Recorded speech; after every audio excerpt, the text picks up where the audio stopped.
সবাইকে আসসালামু আলাইকুম। বাংলাদেশে নতুন প্রধান বিচারপতি নিয়োগ হতে যাচ্ছে।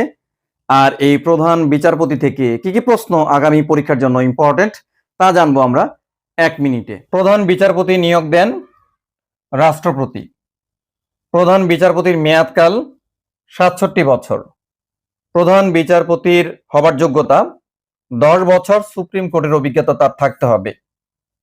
বিচার বিভাগের প্রধান তিনি হচ্ছেন প্রধান বিচারপতি।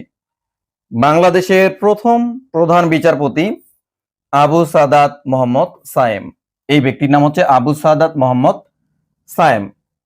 25তম তথা বিদায়ী প্রধান বিচারপতি সৈয়দ রেফাত আহমেদ। এই ব্যক্তি হচ্ছেন সৈয়দ রেফাত আহমেদ।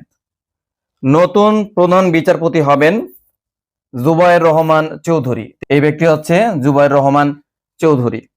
আর তিনি শপথ নেবেন 28 ডিসেম্বর 2000।